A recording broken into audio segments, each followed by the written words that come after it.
welcome. Thanks for watching Bearded VSTROM Rider. Glenn from ALLROADMOTO sent me these 4X LED lights. Yeah, they seem really good to me. Have a nice size, feel really robust, lightweight. Always good on an adventure motorcycle. They come standard with this mount. You can really mount it everywhere. Yeah, a little bit longer cable. Don't really need that on my bike, I already figured, because they already have a plug. He also sent me this daylight running cable wiring harness. Saying it wrong, but you guys can probably correct me on that. I went on and modified the switch a little bit with my girlfriend's glue gun. So you're gonna need this for a little bit of modification. Yeah, I essentially made this switch waterproof because I'm intending to mount it on my handlebars, so I can control the amount of power coming out of these puppies. Also standard with this are these little tap blocks, which make it very, very easy for you to tap the wires from the DRL onto your bike's wires and make it a solid connection. So bear with me, we're gonna see every point here and then we're going to the installation. Like I said, we're going to go a little bit deeper into the stuff we have here on the table. This is a DRL. Day running lights. Yeah, I said it wrong, but yeah, like I said, I'll probably get corrected. As you can see, I made this switch waterproof by covering it with hot glue, just plastic hot glue, and it should all still function, although it gets pretty hot while you do this, so make sure you do a section and then let it cool, do the other section and then let it cool. Yeah, so be aware of that. This DRL already has a fuse on it, which you can of course have because your bike needs a little bit of securement to those overloads. Of course, it already has its ring for the battery. The other one already also has a ring for the battery also. Oh wait, with the DRL comes this these blocks, which are easy to put wires in and tap them. One end you put the DRL wire in, and the other one you put the wire from your bike in.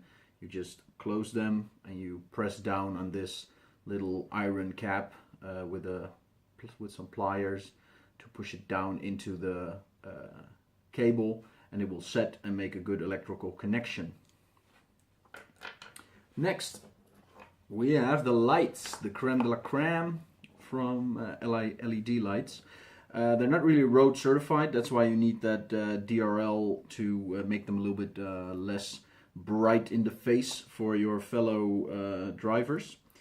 Like I said, the bracket here, the mounting, comes just with a simple screw and some bolts. Yeah, you can mount it everywhere. You can drill in your bike, drill a little hole, put this thing in there. Tap out another bolt on your bike and put it in there. I've seen some nice SV Motec clamps, which make it possible for you to mount it on almost every bike or car, by the way. These also get used a lot in all the off-road circuits. So yeah, have them a look, give them a good look. They are cast CNC aluminum. I said cast, but of course CNC aluminum. Yeah, they're protected against overpowering, and they are fully water resistant. Well, waterproof, I have to say. Well, then follow me outside and we're going to mount these bad boys.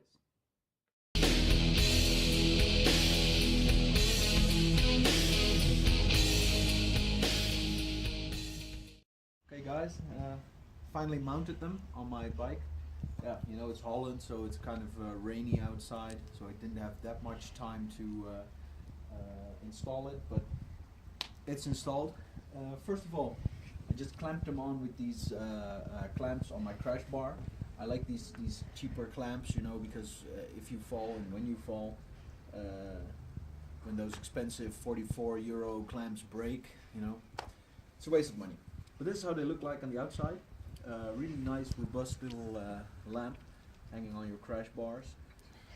Just tucked in the wire into my caps here, and all the connections are inside, so let me show you.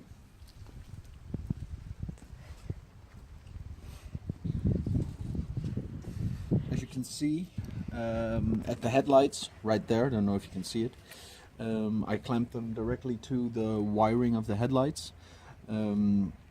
Yeah, it's just the easy way to make your connections. It's real basic, straight into the power flow, and when I turn on the ignition, the lights also turn on if I have them switched on, of course.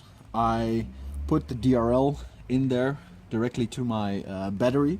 Of course, the plus pole is on the wires and the negative mass is on the battery itself. The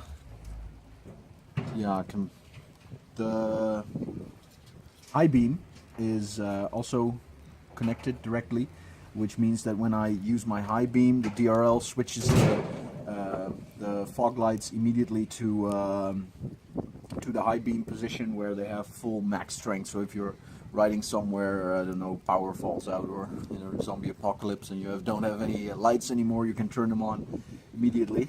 I don't know if you can see it here because it's black. I have the DRL switch. Is it visible? Yeah, no?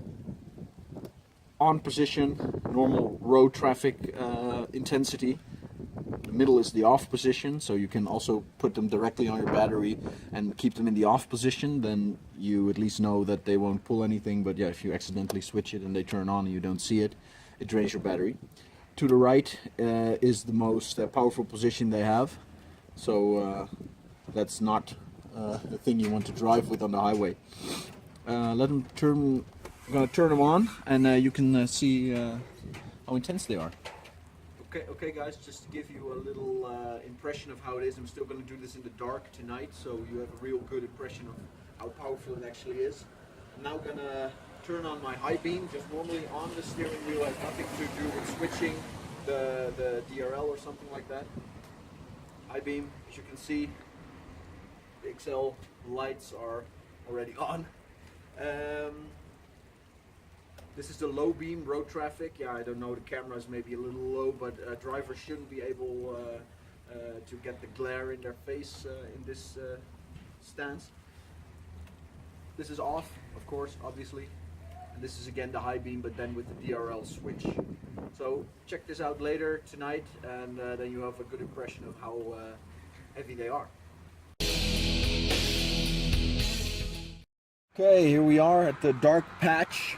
Yeah, I'm gonna show you guys how the beams contrast to each other, the high power and the low power, by switching it with the DRL. First of all, I connected the DRL to my high beam, and let's switch on the high beam. As you can see now, we have full power on the SUPERMINI lights, so good stuff. Switching off the high beams again, I got my normal low beam. Now, this is the road traffic DRL function.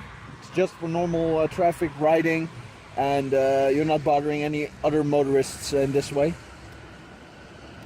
Turning on the high beam, or well, not even the high beam, just the DRL on its full power. As you can see, you have real flood of the area, and you can see wide stretch. They say it goes up to 100 meters. It does. Not really good to see on the video, so we chose to project it on a tree. But as you can see, it goes right up there.